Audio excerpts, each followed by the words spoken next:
حضرت سیدہ عائشہ صدیقہ رضی اللہ تعالی عنہا ارشاد فرماتی ہیں کہ شعبان کی 15ویں رات تھی، یعنی شب برات کی رات۔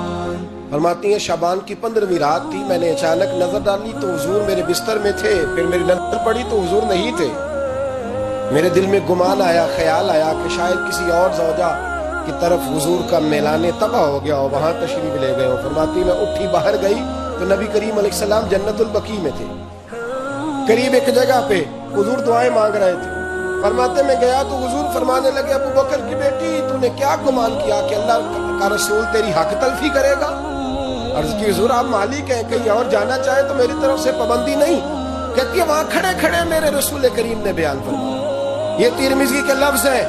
حضور نے فرمایا عائشہ یہ شعبان کی 15ویں رات ہے، مدینے میں سب سے زیادہ بکریاں بنو کلب کا قبیلہ پالتا تھا۔ فرمایا آج کی رات بنو کلب کے قبیلے کی بکریوں کی تعداد کے مطابق اللہ میری امت کے لوگوں کی بخشش فرما دے گا۔ یہ وہ رات ہے۔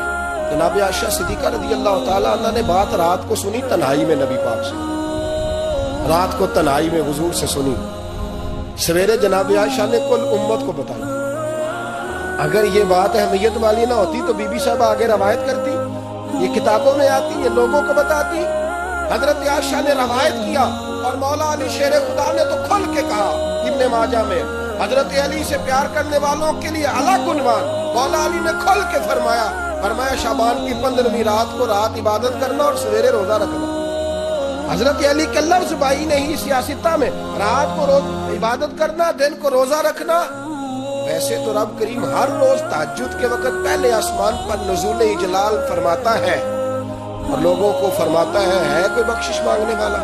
کیا انداز ہے مولا علی شیر خدا حدیث روایت کرتے، رنگ کیا ہے؟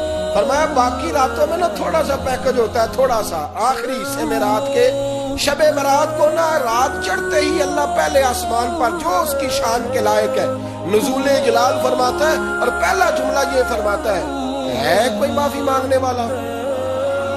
اللہ کرے آپ کو سمجھ آئے، یعنی معافی دینے والا کہہ رہا ہے چلو آؤ ادھر آؤ ذرا معافی مانگو، میں معاف کرنے آیا ہوں۔ مانگو معافی، ہے کوئی معافی مانگنے والا؟ معاف کر دیں گے۔ اور آپ فرماتے ہیں ہے کوئی رزق مانگنے والا؟ وہ جو بڑی درخواستیں دیتے پھرتے ہیں نا مختلف اداروں میں، وہ ایک درخواست نا شب برات والی رات بھی دے۔ اور میں نہیں کہہ رہا، مولا علی شیر خدا فرما رہے، اور خود نہیں فرما رہے، وہ نبی پاک کا فرمان نقل کر رہے ہیں، اور وہ رسول اللہ صلی اللہ علیہ وسلم کی بات نہیں بیان کر رہے، وہ کہتے ہیں رب فرماتا ہے کوئی روزی مانگنے والا؟ سارے سیٹھوں نوابوں جاگیرداروں کے پاس جا کے تھک گئے ہو، ایک دن میرے کہنے پر، ایک رات، ایک دیہڑی ذرا شب برات والی لگا کے تو دیکھو۔ میرے رسول پاک علیہ السلام نے ہمیں یہ میسج دیا، پیغام دیا، فرمایا اس رات جو اولاد مانگے گا رب اسے بھی عطا فرمائے گا، اس رات جو اللہ سے بخشش مانگے گا اللہ اسے بھی دے گا، اس رات جو رب کریم سے عزت مانگے گا اللہ اسے بھی عطا کرے گا۔